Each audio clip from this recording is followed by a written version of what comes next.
গাইছ এটা কথা অনুভৱ কৰিলোঁ যে গাৰ্লফ্ৰেণ্ড নোহোৱাকৈ চলিব পাৰি কিন্তু লাইনটো নোহোৱাকৈ চলিব নোৱাৰি মানে এপাঁচ ৰাতি ভাত খাব পাইছিলোঁ কিন্তু গোটাই গাঁও আন্ধাৰ হৈছে কাৰণ লাইনে নাই।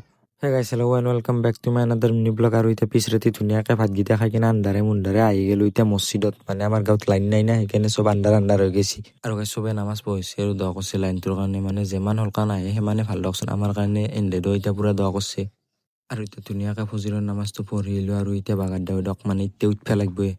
আৰু গাইছ মানে কি ক'ব পাছা নামাজ পঢ়ি আহি কিনে বাগাৰ দিছোঁ লাইনটো এতিয়ালৈকে নাই টেনশ্যন সেইকাৰণে কৈছোঁ বাগাৰে দি আছোঁ।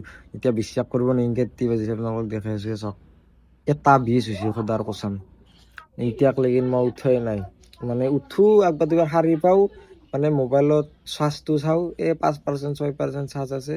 চাৰ্জটো চাই কিনে আৰু বাগাৰ দি থাকোঁ কি কৰিব এতিয়া উঠি কিনে নহ'লে বইল লাগিব সেইকাৰণে এতিয়া লাহেকৈ উঠো দিয়ক আৰু গা চা ধুই ডাইৰেক্ট। আৰু গাইছ এতিয়া ধুনীয়াকৈ উঠিলোঁ উঠি কিনে গা পা ধুলোঁ আৰু গাইছ বৰষুণো কিন্তু সৰু বৰষুণ নহয় দিয়ক ৰাস্তা বোকা কৰি পেলাইছে। আৰু এতিয়া ধুনীয়াকৈ যাওঁ একবাৰ চকত আৰু গাইছ চকত অহাৰ কাৰণ হৈছে কি জিলাপি নিবাৰ কাৰণে মানে ঠাণ্ডা বতৰ নাই সেইকাৰণে জিলাপি নিব আহিছিলোঁ কিন্তু বেলেগক দি কিনে শেষ কৰিলাক মই ভাগতে নাপালোঁ সেইকাৰণে ধুনীয়াকৈ দুটা গল্লা লৈ কিনে কিবা কল লৈ কিনে ঘৰত আহি গ'লোঁ। আৰু গাইছ চকৰ পৰা আহি কিনে এতিয়া গোটেই যোগাৰখিনি আগত উলিয়াই লৈছোঁ আৰু এতিয়া আজানটো দিছোঁ ধুনীয়াকৈ বিছমিল্লাহটো কৰি লওঁ। আৰু গাইছ যিমান গল্লা খালি গৈ কিন্তু মনোজৰ হাতৰো গল্লাক পাত্তা নাপায়। আৰু গাইছ আজি আমাৰ মানে বেলেগ নাস্তা নাই পুৰা একদম চাহ আৰু চইলে আছে এতিয়া ধুনীয়াকৈ খাই দিলাওঁ।